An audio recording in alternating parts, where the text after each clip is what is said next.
26 வருட நம்பிக்கை, லட்சக்கணக்கான சந்தோஷ திருமணங்கள். கல்யாணம்னாலே தமிழ் மேட்ரிமோனி தான். தெய்வத்தின் அருள் இப்போது உங்கள் கையில்.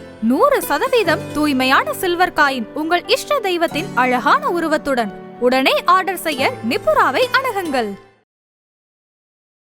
குழந்தை பிறந்து முதல் 10 வருடம் ஜாதகம் வேலை செய்யாது, அதுக்கப்புறம் தான் வேலை செய்யும். இது பொதுவான விதி. நம்மளுடைய கணக்குப்படி முதல் 10 வருடம்ன்றது 11வது வயசுல எடுப்போமா இல்ல 21வது வயசுல எடுப்போமா சார்?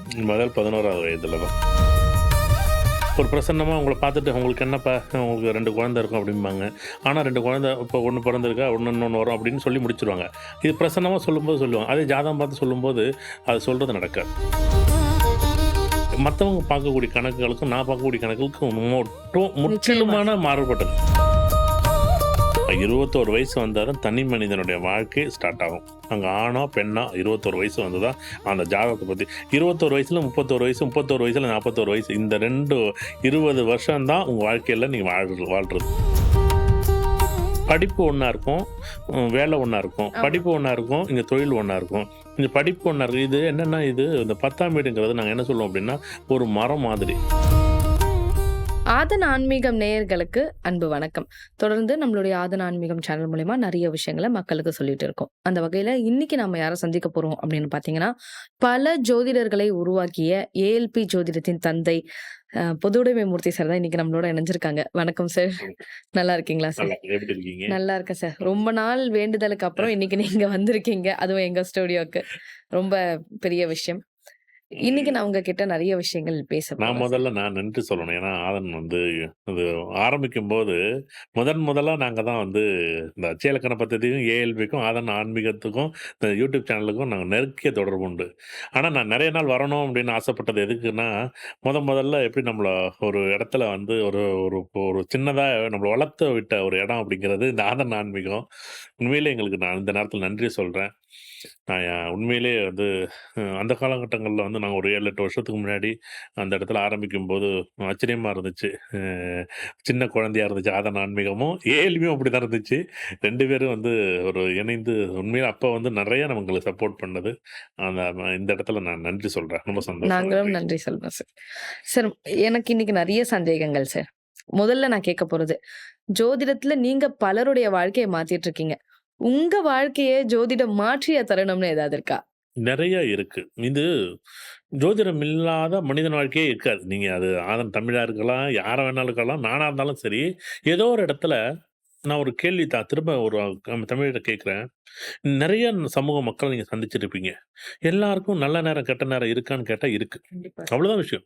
நீ காலம்னு ஒன்று இருக்குது, நேரம்னு ஒன்று இருக்குது. நீங்கள் நேரம் உங்கள் வாட்சில் டைம் பார்க்குறீங்களா, இது நேரம் நம்ம சொல்கிறோம். காலம் சொல்கிறது காலையில் சூரியன் உதிக்குது, சாயங்காலம் சூரியன் மறைகிறதுங்கிற காலம்னு சொல்கிறோம். இந்த நல்ல நேரம் கெட்ட நேரம் இருக்கானா இருக்குது. அப்போ எல்லாருக்கும் நல்ல நேரம் வரும்போது கெட்ட நேரம் வரும்போது, நல்ல நேரம் வரும்போது நம்ம எங்கேயாச்சும் வாழ்க்கையை பற்றி என்னைக்காச்சும் ஒரு நாள் யோசிச்சிருப்போம்லான்னு கேட்டால் பார்த்துக்கலாமா என்ன? இல்லை, கெட்ட நேரம் வரும்பொழுதுதான் யோசனை. நேரம் வரும்போது எதை தின்னா பித்தம் தெளியும்னு அதை வாழ்க்கையை ரொம்ப அதான் சொல்றேன்ல, எல்லாருக்கும் கஷ்டம் இருக்கும்ல. கஷ்டம்ங்கிறத விட ஒரு காலம் நம்மளுக்கு உணர்த்துறதுக்காக தான் இந்த கஷ்டத்தை கொடுக்குது. எனக்கு சின்ன பிள்ளையிலேருந்து ஒரு சின்ன வேண்டுதல். இது ஏதோ ஒரு நாள் 2 நாள் எனக்கு வேண்டுதல் கிடையாது. இது இந்த ஜோதிடமோ வாழ்க்கையோ நான் பிரித்து எல்லாம் பார்க்க முடியல. நான் தான் சொன்னேன், ஒவ்வொரு நாளும் ஒவ்வொரு நிமிஷமும் நம்மளை சிதைச்சி அப்படியே நம்ம இந்த சிற்பி எப்படி அந்த ஒளி பட்டு பட்டு பட்டு பட்டு ஒரு அந்த சிற்பத்தை அந்த கற்பகிரகத்தில் வைக்கிற வரைக்கும் எப்படி செதுக்குவாங்களோ அதேமாரி தான் நம்மளை செதுக்குனுச்சு. ஒரு நீண்ட காலமான பயணம் இது. ஒரே நாளில் இது நடந்துச்சா அப்படின்னு கேட்டால் இல்லை. நீங்கள் பார்க்குற கேட்குற நிகழ்வுகள் எல்லாமே இப்போ நீங்கள் யாரோ ஒருத்தர் சந்திக்கிறீங்க, அவனுக்கு என்னப்பா சுக்கிரதசை அப்படின்னா சுக்கிரதசை ஓஹோன்னு போயிடுவான். ஆஹா அப்படி இப்போ இப்போ இன்னொருத்தர் இங்கே கொஞ்சம் தூரம் போனோன்னே நீங்கள் பேசுவீங்க, எனக்கு சுக்கிரதசை ஒன்றுமே செய்யலை அப்படின்பா ஒருத்தருக்கு பலவிதமான கேள்வியும் பதில்களும் பலதரப்பட்ட மக்கள்கிட்ட ஏற்பட்ட அனுபவங்கள் தான் முதலாக எனக்கு வாழ்க்கையில் உனக்கு என்னப்பா உனக்கு ராஜயோகம் அடிக்குதும்பாங்க. அவன் கஷ்டப்படுறது யாருக்கு தெரியும்? இப்போ நீங்கள் இந்த மாதிரியான வார்த்தைகள் நீங்கள் ஒரு நாள் 2 நாள் கேட்டால் பரவாயில்ல. நான் 9 வயசு 10 வயசுலேயே இந்த ஜாதகத்தை பற்றியான அனுபவங்கள் ஆரம்பிக்குது. அப்போ மாமா சொல்லுவார் அடிக்கடி, மாப்பிள்ளை உனக்கு என்ன மாப்பிள்ளை அப்படிம்பாரு. ஆனால் இது பார்க்கும்போது ஒவ்வொரு தடையும் பார்க்கும்போதும் இந்த நட்சத்திரம், கிரகம், ராசி, மண்டலம் இதை தெளிவாக பேச போது இது இதுக்குள்ளே என்னமோ எனக்கு இருக்குது. இது ஆனா ஒரே நாள்லலாம் உடனேலாம் இது புலப்படல. இது உடனே ஒரே நாள்ல புரியல. இப்போ ஒரு மரத்த கும்பிட்டாங்க. அடுத்து கல்ல கும்பிட்டாங்க. எப்படி எப்படி ஒரு படிநிலை வருதோ, அந்த காலத்துல வந்து மரம் தான் நமக்கு வழிபாட்டு ம். முறைகளாச்சு. நீர்நிலைகள கும்பிட்டாங்க, மண்ண கும்பிட்டாங்க, மரங்கள கும்பிட்டாங்க, செடி மழைய கொடிகள் கும்பிட்டோம். மலைகள கும்பிட்டாங்க. முதல் மலைகள கும்பிட்டாங்க, வெளிச்சத்த கும்பிட்டாங்க. பகல் பொழுது வந்தோனே, அந்த முருகனோட ஒரு நிகழ்வுல வந்து இந்த வேல் எப்படி வந்துச்சு அப்படின்னும்போது பார்த்தீங்கன்னா, மலையோட வெளிச்சம் வரும்போது, அது வேல் மாதிரி இருக்குமாம். அதான் முதல்ல வேல வந்து கும்பிட்டேன். வேல் வடிவமே அப்படிதான் வந்து முதலா உருவானது வந்து, அந்த வெளிச்சம் வந்தவுடனே பிரகாசமா வரும் பாருங்க. அந்த ம். ஒரு மலை மேல அந்த வெளிச்சம் பட்டு, அந்த சூரிய வெளிச்சம் பட்டு, அது வேல் மாதிரி இருக்கும் பாருங்க, ஆச்சரியமா இருக்குமா. அது மக்கள் வந்து வழிபட்டாங்க. வெளிச்சத்த வழிபட்டாங்க. இரவுல இருக்கும்போது வெளிச்சத்த வழிபடுறது ஒரு ஐதீகமா இருந்துச்சு. இப்படிதான் இந்த வழிபாட்டு முறைகளே வந்துச்சு. இது ஒவ்வொரு நாளும் இப்ப மலைகள கும்பிட்டதோ, இல்ல காடுகள கும்பிட்டதோ, காடுகள நேசிச்சதோ, மரங்கள நேசிச்சதோ, இப்படி தண்ணிய நேசிச்சதோ, அருவிய நேசிச்சதோ, அருவிய கும்பிட்ட காலம், அருவி பக்கத்துல கூடிய மரங்கள கும்பிட்டு இப்படி ஒவ்வொரு படிநிலையா தான் வந்துச்சு. இந்த பஞ்சபூதங்களும் இப்படிதான் வந்துச்சு. இந்த பஞ்சபூதங்கள் வரும்போது, இதே மாரி தான் இந்த ஜோதிடம் வந்து இப்ப ஒ இவன் இவன் கொஞ்சம் வாட்டசாட்டமா இருக்கான். இவன் சூரியனோட ஆதிக்கம். இவன் ரொம்ப வந்து பேசுறது பயந்து பயந்து பேசுறான். இவனுக்கு சந்திரன் இத சொல்ல என்ன பண்ணும், இவன் வந்து கரடு முரடா பேசுறான். பேச்சே இவனுக்கு சரியில்ல அப்படிம்பான். இவன் பேச்சே சரியில்ல. இவனுக்கு ராகு இருக்கும் போலிருக்கு. இவன் குரு இவன் நல்லா பொறுமையா பேசுறான். சின்ன குழந்தையா இருக்கும். குரு நல்லா இருக்குப்பா இவனுக்கு. இப்ப 2ஆம் வீட்ல குரு நல்லா இருந்துச்சுன்னா என்ன பண்ணும்? ஆஹா! சூப்பரா பேசுறான்ப்பா இவன். ரொம்ப ம். பொறுமையா பேசுறான்ப்பா. ரொம்ப அமைதியா பேசுறான்ப்பா. ஆனா, அதே குழந்தை ஒரு 50 வயசு, 40 வயசு, 30 வயசு கொஞ்சம் வளர்ச்சி அடைஞ்ச உடனே, அவன் பேசுறான் வேற வார்த்தை பேசுறாரு. அதே வார்த்தை கரடு முரடா பேசும்போது, அப்ப இந்த இந்த லக்கணம் மாறும்போது, அந்த தன்மைகள் மாறுதான்னா, இப்ப தான் தெரியுது. அப்ப ம். தெரியல நமக்கு. என்னன்னு ஆரம்பிக்கும்போது, ஆனா சொல்லுவாங்க, "இவனுக்கு 2ல குரு இருக்கு. ஆனா கிரக சேர்க்கை நல்லா இல்ல. இவன் என்ன இப்படி பொய் பொய்யா சொல்றான்?" அப்படின்னு. அதே 2ல குரு இருந்துச்சுன்னா, அதே மாரி அமைதியா பேசலையே. 2ல ராகு இருந்தா பொய் சொல்லுவாரே. 2ல கேது இருந்துச்சுன்னா, விதண்டாவாதம் பேசுவாரே. 2ல புதன் இருந்துச்சுன்னா, தர்க்கம் பண்ணுவாரே. எப்படி? உங்களுக்கு 2ல புதன் இருந்துச்சுன்னா, தர்க்கம் பண்றது தான் தொழிலு. நீங்க வந்து இப்போ ஒண்ணும் இல்ல 2ல புதன் இருக்கு. நீங்க ஜோசியரா இருப்பார். 2ல புதன் இருக்கு. ஆடிட்டரா இருப்பார். 2ல புதன் இருக்கு. வக்கீலா இருப்பார். 2ல புதன் இருக்கு.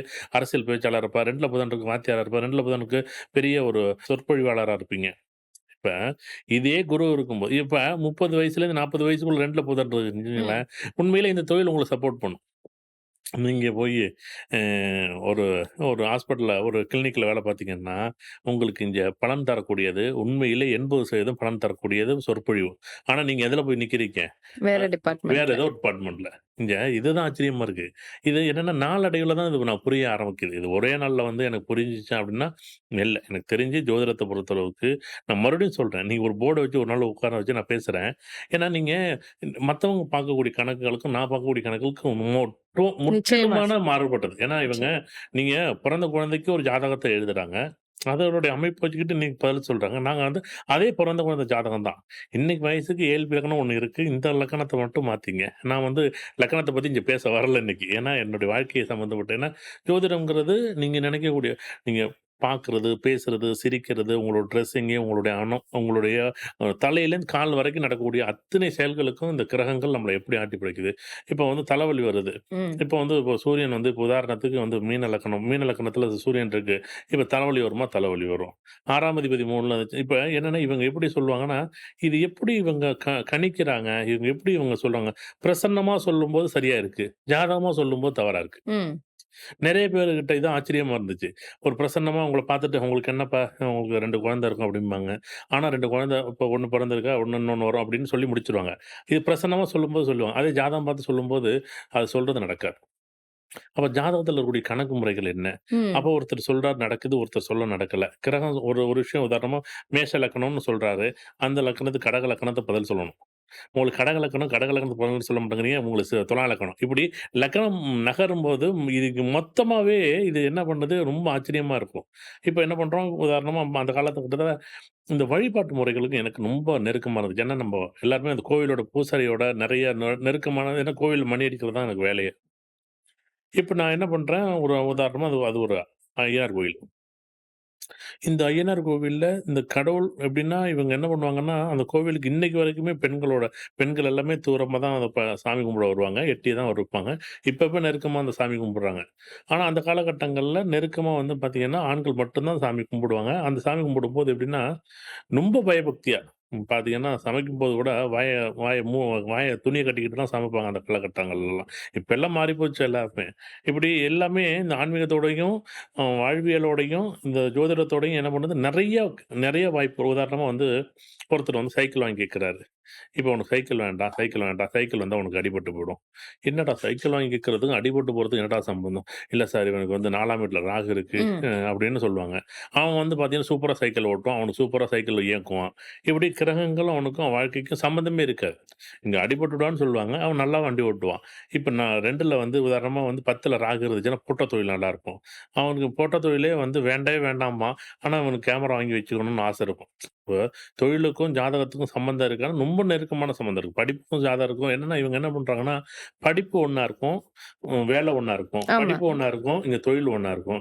இந்த படிப்பு ஒண்ணா இருக்கு. இது என்னன்னா, இது இந்த 10ஆம் வீடுங்கிறது நாங்க என்ன சொல்லுவோம் அப்டின்னா, ஒரு மரம் மாதிரி. இது மரம் இருந்தா தான், தொழில்னு ஒண்ணு இருந்தா தான். ஆனா, அந்த தொழிலு இந்த மரம் இருக்கிறதுக்கு பற்றுதல் அப்டின்னா என்னன்னா, வேரா இருக்கும். இந்த வேர் இல்லாம மரம் இருக்குமா? இருக்காது. அந்த மரம் இல்லாம காய்கனி வருமா அப்படின்னா வராது. இது வந்து இதுதான் மனிதனுடைய வாழ்க்கைய வந்து நாங்க என்ன பண்றோம், இது இந்த ஜோதிடத்தில வந்து ஆரம்பம் எங்க இருக்கு? நீங்க எந்த இடத்துல இருக்கிறீங்க? இது எப்படி ரிசல்ட் வரும்? இது 3மே இந்த ஜோதிடத்தில வந்து நான் பார்த்ததுல இவங்க எங்கெங்க எல்லாம் நிறை குறைகள் இருந்துச்சோ, இதுதான் என் வாழ்க்கையில வந்து நான் தேடுதல் ஆரம்பிச்சதுலேருந்து முடிவு வரைக்கும் இப்படிதான் இருந்துச்சு. எப்பா நீ இதெல்லாம் எங்கெங்கெல்லாம் விட்டாங்கன்னு தெரியும்ல? எங்கெங்கெல்லாம் உங்களுக்கு ஜாதகத்தில நிறை குறைகள் இருந்துச்சா, அந்தந்த நிறை குறைகள இத சரி பண்ணணுமா? சரி ம். பண்ணணும். அப்போ உங்களுக்கு வந்து இப்போ உதாரணமா ஒருத்தர் வந்து இவர் நல்லா படிச்சிருப்பாரு. ஆனா வேலைக்கு போமாட்டாரு. ஒருத்தர் படிக்கவே மாட்டாரு. அவர் வேலைக்கு போயிருப்பாரு. அப்ப இதுல என்ன லாஜிக் இருக்கு? இன்னைக்கு என்ன வயசு? இன்னைக்கு வயசுக்கு இவருக்கு என்னம்மா இவரோட அமைப்பு எப்படி இருக்கு? அப்படின்னு சொல்ற மாரி தான் இந்த ஜோதிடத்த வந்து அந்த காலத்துலேருந்து நான் ஆய்வு பண்ண ஆரம்பிச்சது. நெறைய உதாரணங்கள் ஒண்ணு ஒண்ணா நம்ம பேசுவோம் அத பத்தி. கண்டிப்பா சார், கண்டிப்பா.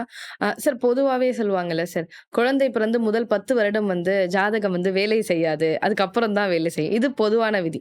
ஏஎல்பி ஜோதிடம் பொறுத்தவரைக்கும் 10 வருடத்துக்கு ஒரு முறை மாறும். இப்ப நம்மளுடைய கணக்குப்படி முதல் 10 வருடம்ன்றது 11வது வயசுல எடுப்போமா? இல்ல 21வது வயசுல எடுப்போமா சார்? முதல் 11வது வயதுல தான். 11வது வயதுல தான். Okay sir.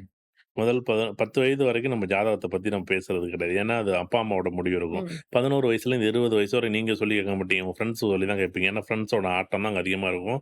நீங்க அதுவரைக்கும் அங்க முடிவு தான் எடுப்பாங்க. 21 வயசு வந்தா தான் தனி மனிதனுடைய வாழ்க்கை ஸ்டார்ட் ஆகும். அங்க ஆணா, பெண்ணா 21 வயசு வந்து தான் அந்த ஜாதகத்த பத்தி 21 வயசுல 31 வயசு, 31 வயசுல 41 வயசு. இந்த 20 வருஷம் தான் உங்க வாழ்க்கையில நீங்க வாழ்றது. ம். மொத 10 வருஷம் நீங்க ஏதாச்சும் இந்த ட்ரெஸ் வாங்கணும், அந்த ட்ரெஸ் வாங்கணும்னா கேட்க போறோம். நம்ம 5 வயசுல, 6 வயசுல 5 வயசு, 6 வயசுல நம்ம கேட்கயா போறோம்? கிடையாது. அடுத்த 11 வயசுல நம்ம இதுதான் படிக்க போறோம்ன்னு கேட்க போறோம்ல? அதுவும் சொல்ல மாட்டோம். ஏதோ ஒண்ணு சேர்த்து விடுவாங்க, படிப்போம். ஏதோ என்னன்னா இந்த ஸ்கூல் நல்ல ஸ்கூலா இருக்கு, படிக்கணும்னு ஆசைப்படுவோம்ல ம். தவிர, நம்ம என்ன வந்து உடனே இந்த ஸ்கூல் நல்லா இல்ல அப்படின்னு சொல்லுவோம். அதெல்லாம் கிடையாது. ஏதோ ஸ்கூல்ல சேர்த்து விடுவாங்க, படிப்போம். இப்போ 11த், 12த் வரையும் முடிச்சுருவோம். 11த், 12த் முடிக்கிறத வச்சுக்கிட்டு நம்ம வந்து டிகிரி படிப்போம். அதாவது 21 வயசுங்கிறது தான் ஒரு ஜாதகத்தோட அமைப்பு மாறும். 21 வயசுலேருந்து 40 வயசு வரைக்கும் தான் வாழ்க்கையே வாழும். இந்த 20 வருஷம் நீங்க கட்டமைச்சிட்டீங்கனாலே, உங்க வாழ்க்கை செட்டில்மெண்ட். ஆனா நம்ம என்ன பண்றோம் தெரியுமா? 30 வயசுல முடிவே எடுக்கிறோம். 40 வயசுல தான் அதான் நீங்க எல்லாருமே என்னன்னா, ஆரம்பத்திலேருந்து நீங்க அட்லீஸ்ட் ஒரு 11 வயசுலேருந்தே நீங்க அத வந்து ஆ கட்டமைச்சிருக்கணும். ம். நீங்க படிக்கும்போதே அத கட்டமைச்சிருக்கணும். படிக்கும்போதே ஒரு கட்டமைக்காம, இங்க வந்து வேலைய கட்டமைக்கிறீங்க, வருமானத்த கட்டமைக்கிறீங்க. இது எப்படி இன்னைக்கு நடக்கும்? நீங்க அங்க விதையே ஊனல. 11 வயசுல விதை ஊனலையே! அங்க ஊனியிருக்கணும்ல. அங்க ம். விதை ஊனாம நீங்க வந்து என்ன எங்க தெரியுமா வந்தீங்க? மரத்த வந்து அத மரத்த வந்து எல்லாம் ஒடிச்சுப்புட்டு வேற ஒரு மரத்த வைக்கிற மாரி, எனக்கு இந்த வேலை பிடிக்கலங்கிறீங்க, இந்த வேலை பிடிச்சிருக்குங்கிறீங்க, இந்த வேலை எனக்கு ஒத்து வருதுங்கிறீங்க, இந்த வேலை ஒத்து வரலங்கிறீங்க. எனக்கு அதான் சொல்றேன். 21 வயசுல, 25 வயசு, 30 வயசுல நீங்க வேலைய வந்து மறுத்துறீங்களே! இதெல்லாம் என்னன்னா, ஏதோ நிகழ்காலத்துல என்ன பண்றோம், ஏதோ நம்ம நேரம் ஓடிக்கிட்டு இருக்கு. அவ்வளோதான் இங்க எல்லாரும். ஏதோ ஆமா. ஒரு குடும்பத்துக்காகவும், உறவுகளுக்காகவும், நண்பர்களாக, புருஷன் பொண்டாட்டிக்காக என்ன பண்ணோம், இந்த வேலைய நம்ம தெரிஞ்சோ தெரியாமலோ செஞ்சுக்கிட்டு இருக்கோமே தவிர, இதுதான் வேலைன்னு நீங்க யாருமே ஒரு திட்டமிட்டு யாருமே வரல. இங்க தான் நம்ம முதல் தவறே நடக்குது. அதுதான் சொல்றேன். ஃபர்ஸ்ட்டு படிக்கக்கூடிய குழந்தைகளுக்கு திட்டமிட்டுருங்க. 12 வயசுல மேத்ஸ் எடுக்கணும். 17 வயசுல மேத்ஸ், பயாலஜி எடுக்கணும். 19 வயசுல இவன் பிஃபார்ம் படிக்கணும். 21 வயசுல ஃபிமார்ம் ஏதாச்சும் மருந்து சம்மந்தப்பட்ட கம்பெனில ஜாயின் பண்ணணும். இதுதான் வாழ்க்கை. இது ஒரு செயல திட்டமிட்டா அழகா பயணிக்கும்.